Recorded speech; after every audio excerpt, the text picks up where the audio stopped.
त्रिपुरा यात्रा कैंप में मुतादिद नौजवान यात्रियों की खिदमत में लगे हुए हैं। नौजवान यात्रियों के लिए यहाँ साफ सफाई को यकीनी बना रहे हैं। न्यूज़ 18 के साथ बातचीत करते हुए कई नौजवानों का कहना था कि वो चाहते हैं कि कैंप में यात्रियों को किसी भी किस्म की शिकायत की कोई गुंजाइश ना रहे और वो इसको अपनी ड्यूटी से बढ़कर एक इंसानी फरीजा समझ रहे हैं। तो यहाँ पर हमारा काम यही होता है कि हम सैनिटेशन पे ज़्यादा ख्याल रखते हैं और जो भी हम सैनिटेशन वगैरह बाथरूम की सफाई हो या जो यहाँ पर कैंप से या लंगर का ये जो भी सैनिटेशन या जो भी कचरा निकलता है तो वो हमें उसका सुपरविजन करना पड़ता है और देखना पड़ता है कि ये प्रॉपर डिस्पोज हो रहा है कि नहीं हो रहा है। किस तरह से हो रहा है यहाँ पे? अभी यहाँ पे यात्रियों का सिलसिला जारी है क्या? सर अभी जो डिस्पोजल यहाँ पर जो भी वर्कर्स काम कर रहे हैं वो बहुत अच्छे से मतलब साफ सफाई रख रहे हैं। हमें बस इतना देखना होता है कि क्या ये बराबर साफ सफाई हो रही है कैंप की नहीं, क्योंकि जो भी यहाँ पर सैनिटेशन का मसला है वो हमें सुपरवाइज करना पड़ता है। यहाँ पर डस्टबिन प्रोवाइड किए गए अर्बन लोकल बॉडीज थ्रू, तो हमें उनका यूज़ प्रॉपरली करना पड़ता है और हमें ये देखना पड़ता है कि हर किसी जगह डस्टबिन है। अगर यहाँ पर सैनिटेशन पैड्स यूज़ करें तो वो प्रॉपरली डिस्पोज होने चाहिए, क्योंकि जब जो हमारा यात्रा का प्रोग्राम है यहाँ पर उन्होंने बोला है कि ये स्वच्छ यात्रा होनी चाहिए और प्लास्टिक फ्री यात्रा होनी चाहिए। यहाँ पर कभी कुछ भी अगर कचरा हो तो उससे जो रिफ्लेक्ट होता है वो हमारी सोसाइटी पे होता है या हमारे एनवायरनमेंट पे होता है। सर मैं बोलना चाहता हूँ कि हम लोग बहुत एक्साइटेड है क्योंकि हमें चांस मिला है कि एज गवर्नमेंट की तरफ से कि हम यात्री को अच्छे से वेलकम करें और जो इनके लिए हम यहाँ पे प्रॉपर गाइडेंस करें कि जो भी डिस्पोजल हो, वेस्ट हो, प्रोडक्ट्स या बोटल्स हो, सैनिटरी पैड्स हो, उनको प्रॉपरली डिस्पोज ऑफ कैसे करें। या being youth of the Kashmir, we want to give the information and the message to the people of the Kashmir and the whole India that we are serving them apart from our duties. It's our religious duty, it's our humanity duty that we should serve them. They are outsiders, but we should treat them like as family members.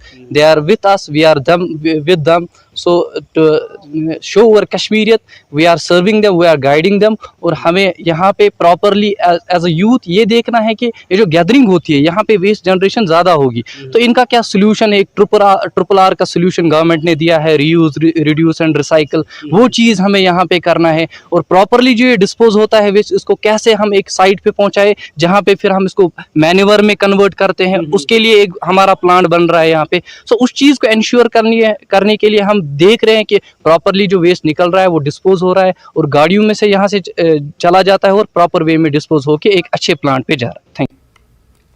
Sub division Ramsu के इलाके वादी नील के हरवाड़ी में मदरसा मदीनतुल उलूम तैयबाबाद में सालाना दस्तारबंदी का एहतमाम किया गया। मदरसे में मुनक्किद एक अजीमुश्शान जलसे में 6 हाफिज कुरान की दस्तारबंदी अमल में लाई गई, जिसमें तालिबात और व 3 तालिब इल्म शामिल रहे।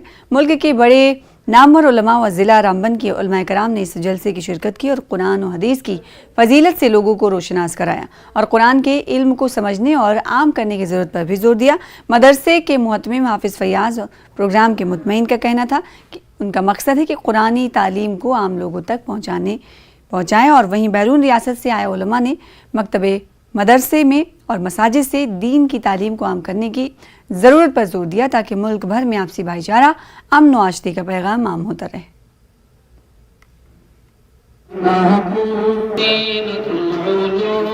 हमारे यहाँ इस साल 3 बच्चे और 3 बच्चियाँ जिन्होंने मुकम्मल किया हाफिज और उनकी दस्तरबंदी हुई, तो हमारे पूरे हिंदुस्तान से इस वक्त गुजरात से जो उलमा आए थे और पूरे ज़िले के बड़े बड़े उलमा यहाँ तशरीफ लाए थे।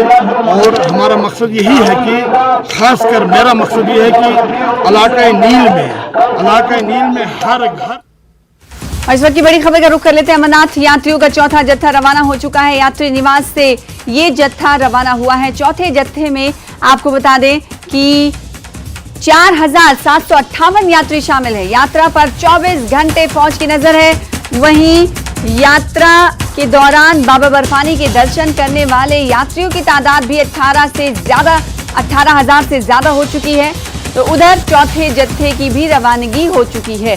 3 जत्थे रवाना हुए और 3 जत्थों में शामिल श्रद्धालुओं ने बाबा बर्फानी के दर्शन कर लिए हैं। तकरीबन 18,000 से ज्यादा इनकी तादाद है।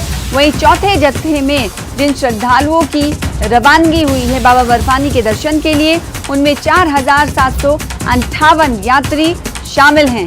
यात्रा पर जैसे कि आपको मालूम है कि 24 घंटे फौज की नजर रह रही है। श्रद्धालुओं को किसी तरह की कोई दिक्कत पेश ना आए, इसके लिए जगह जगह कैंप भी बनाए गए हैं।